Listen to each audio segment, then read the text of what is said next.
Okay, in this tutorial, I'm gonna tell you how to write good comics. This is how I learned, but it might be different to you. So I'm going to give you kind of a skeletal body framework that you could use that might help you. First, a long time ago, I am from San Diego, and we all know that they host the biggest comic convention in the U.S. called San Diego Comic-Con International. And there's one weird thing I realized. There's no superhero that's based in San Diego. So, I took it to my initiative to create this. And what happened was I made this story that evolved around my life. And I'm gonna tell you a little about it. My first character is Fearsome Fire. His alter ego is Marshall Goyer, and that developed from a science project that I did in the summer of 8th grade. So, I had no name for the character for probably a decade. I had the idea, but didn't know what to do with it.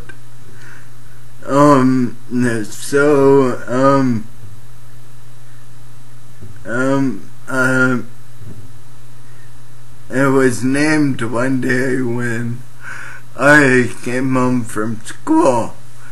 And on the bus, and I was thinking about Knight Rider and why they call him Knight Rider. And I thought it's a guy that rides in a car at night. So my guy is fierce and he flies. So it just came about right then. Fearsome Flyer. So ever since that day, I've been writing almost non-stop. I have 3 books. Yeah, they're about 120-page books, plus 2 short stories about 40 pages each. Plus a comic book devoted to the story that I'm telling you. My second character is named Dr. Psycho, and he evolved from all the doctors in my life. I'm in a wheelchair, so they're constantly around me. And I've had good, I've had bad. So Dr. Psycho has he leads 2 lives where he's a good, nice, caring doctor, but by night he's a mob boss or the warlord of South Huntington Beach, San Diego.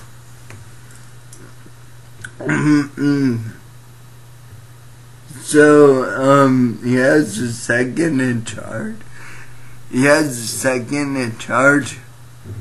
Which I'll get to a little later.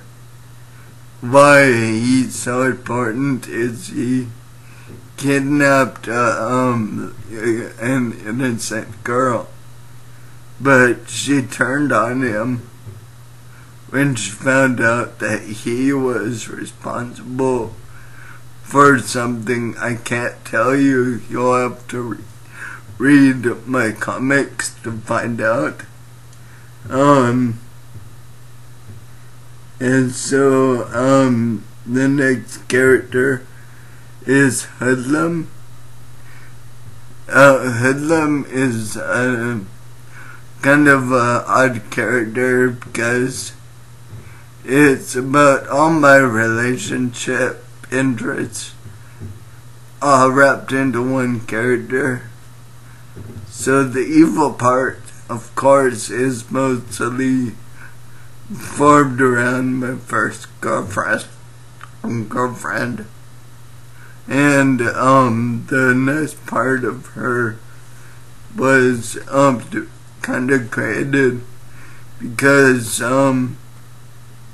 I met the really nice aspiring actress in junior college, and she named her Jennifer, but Jennifer turns into Hoodlum, and like Fearsome Flyer was her mentor, but now they can no longer be friends. No. I started telling about the second in charge, the Jekyll. The Jekyll was kind of created interestingly from the show Who Wants to Be a Superhero.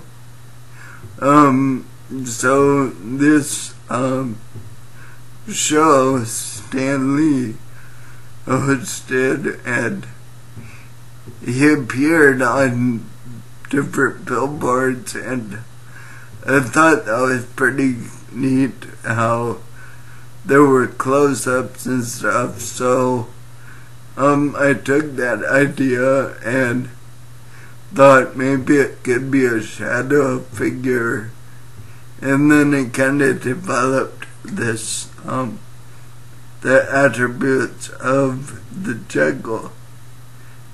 And so my goal was, okay, no, never mind, that's different, but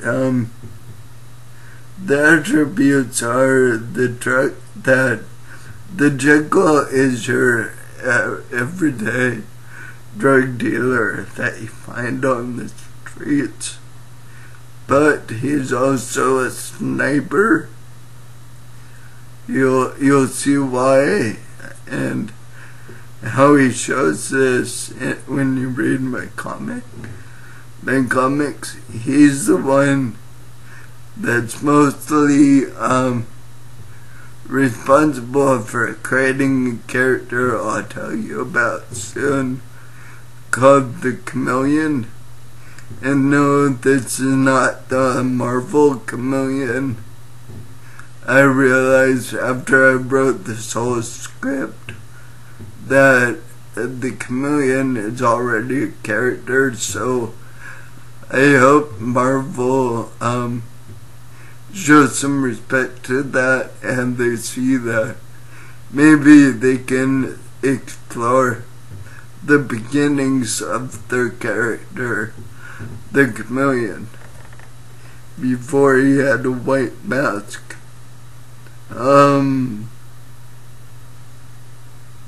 So the next character I'd like to touch on is Electric Place. This character was molded around an acquaintance I met when I was going to San Diego State University. My goal with this character was to have a character as powerful as the sun. So like the Human Torch, yeah, she catches on fire and stuff, but she can also give off like balls of flames, and also give off electric charge, which was kind of given to her by Dr. Psycho. So, let me see where I'm at. Okay. She was also kind of developed during a hospitalization in my life.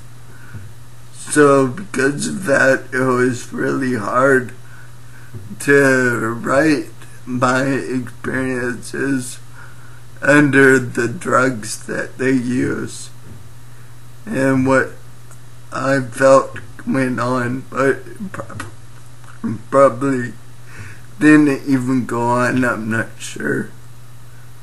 So, but it was hard to express it for a female character, even though I'm male. So I'd like to tell you about another hero with Fearsome Flyer.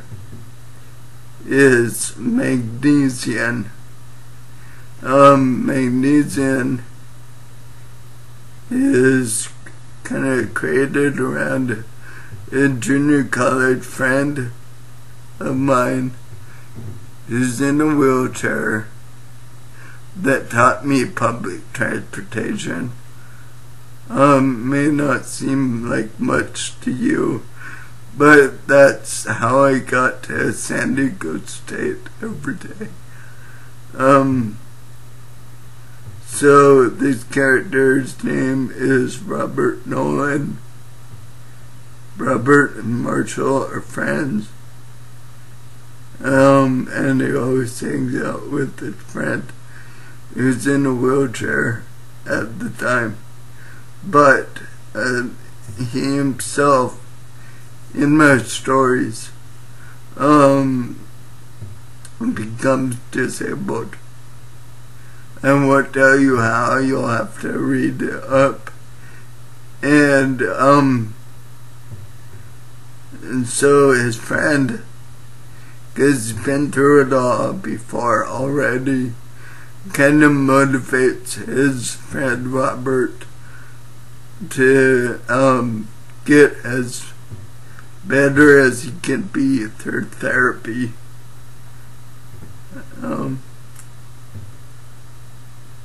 So then I want to tell you about his roommate at the hospital.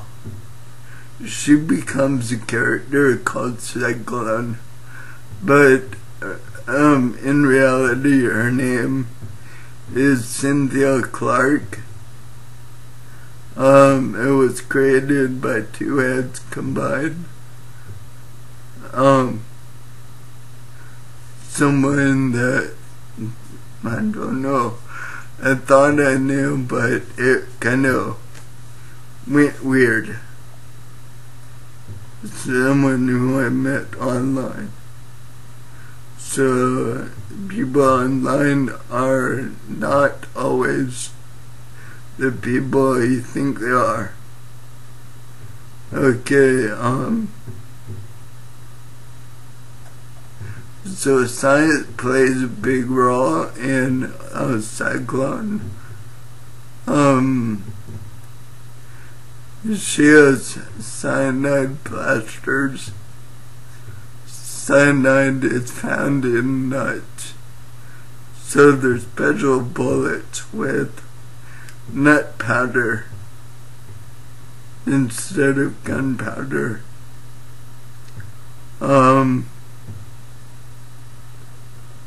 So then I want to tell you about another bad character. Yeah, this goes on and on. I'm sorry. There's a character called Beauty Stugger, who is a prostitute forced to come overseas. Originally, she's from Japan. She kills her client, and she kills her clients, you know, and kind of scary. And she was sold into prostitution because her dad couldn't pay for her schooling anymore. So this was the only resource to do it. And when she was there, when she was sold into it, there was a thing she could take classes on for self-defense, the Ninja Assassin training. And so Ninja Assassin training derived from Japan, at least in my stories. Then I want to finally tell you about the chameleon and how he evolved.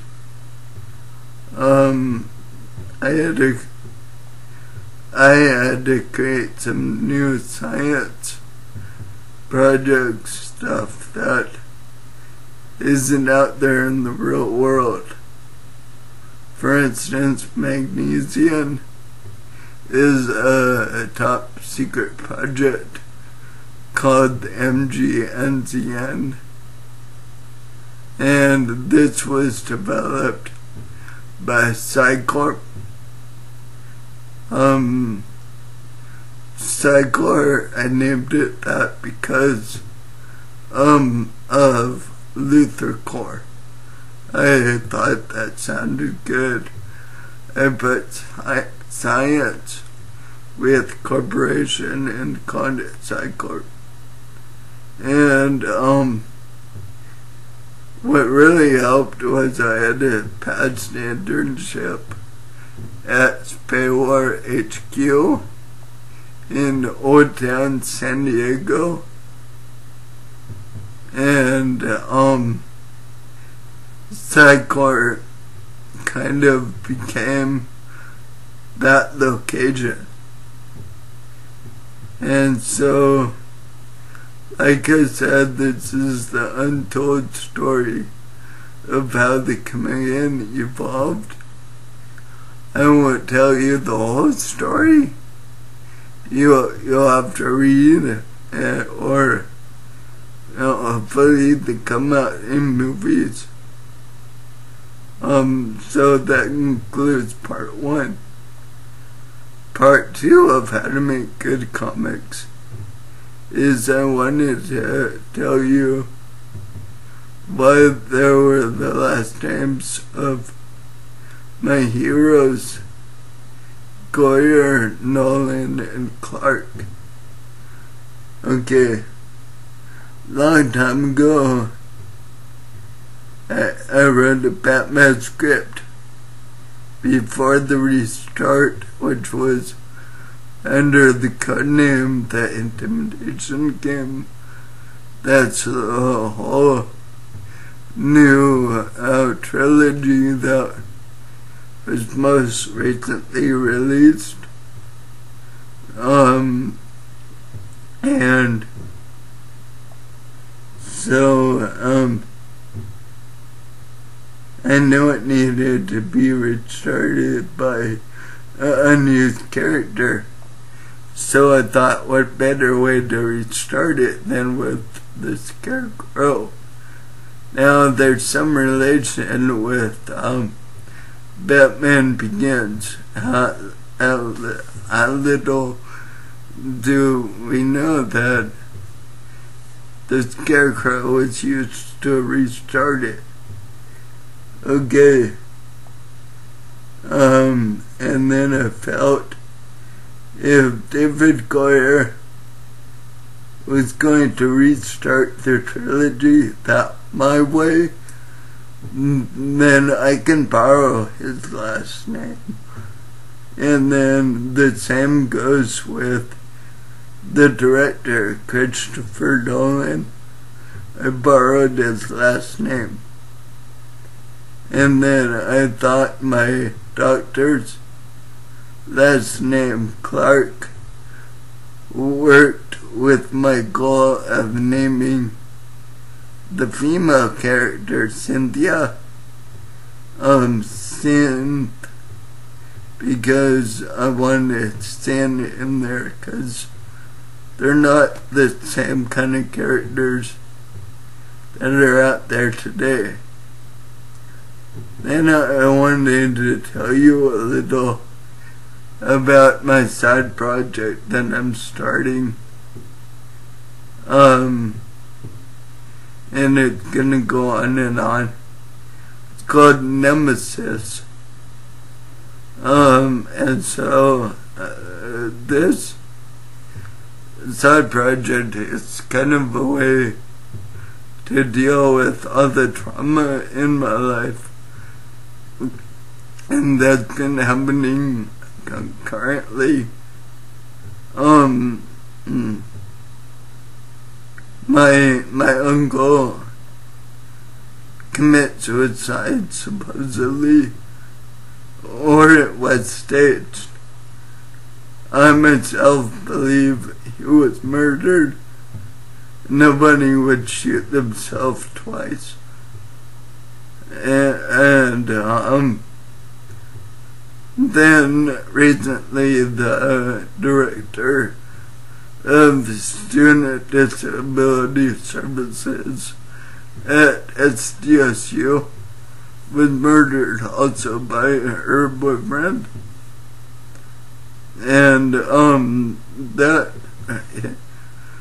hit me hard because in 2011 I was the SDS Advisory Board Public Relations representative, as well as the AS Disability Commissioner.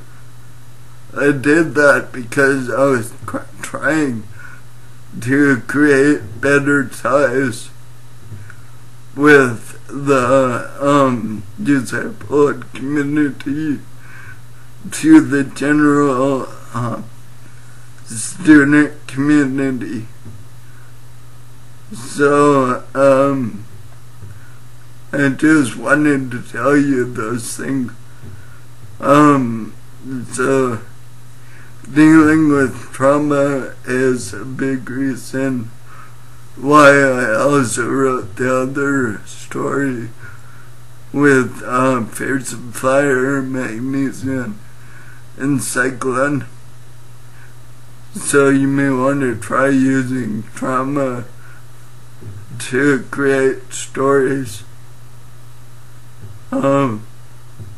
Now this final part 3, I suggest, if you're watching this video, take out a paper and pen or something, write this stuff down. Okay, this is how I write. I distort the plot line.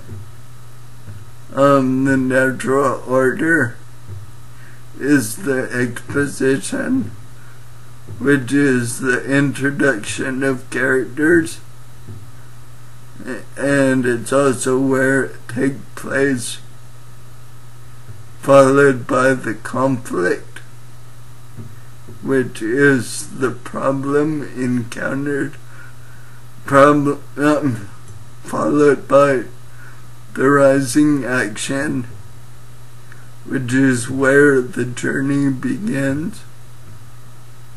This is followed by the climax, which is the most interesting part of the journey.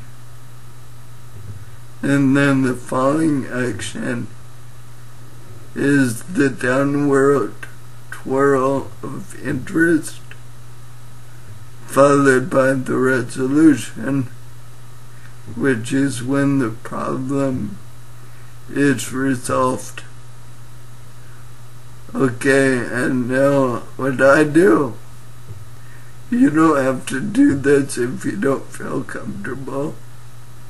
I chop off the resolution and falling action you might want to know how. I'll tell you, I explore one character in depth per script. So, like the first one, because I've written 3 big feature film scripts. The first one deals with Hoodlum a lot.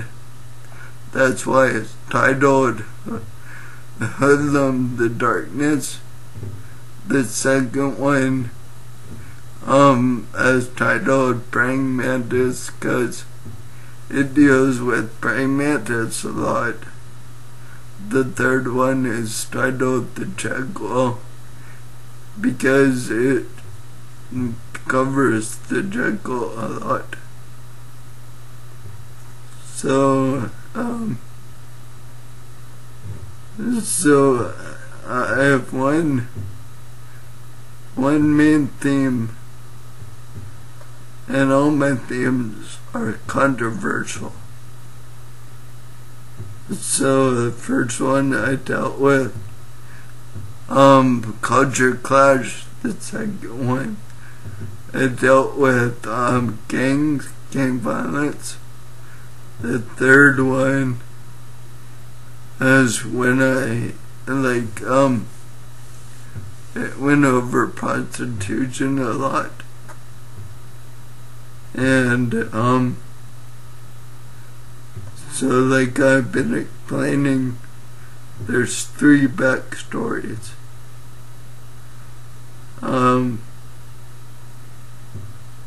So with these backstories intertwined, you can make triple, double, or single anchored twist.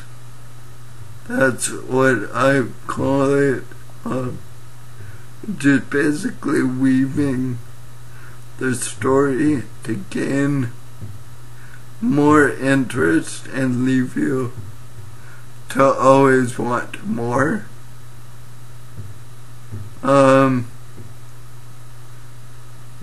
And then so I'm gonna tell you a little about my my configuration of feature scripts because it might help you create your comics. Each of them had 7 chapters.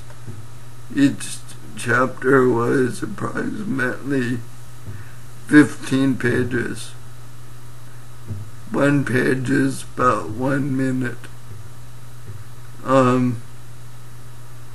So each chapter has all 3/3 of the backstories, because those 3/3 are in every chapter. It gives you about 21 of the 3 backstories. It's kind of confusing, but hang in there with me.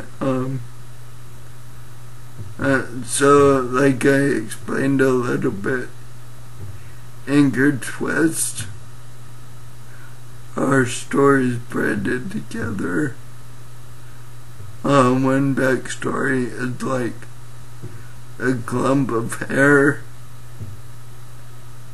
and then with more strands you can intertwine it in the chapter. Can be a lot longer than 15 pages if necessary. So that concludes what I want to share with you. That you could probably go into depth on this for a whole semester, but I give it to you in like 1 session. So thank you for taking the time to view my video. Hopefully your comic writing works. Thanks. Bye.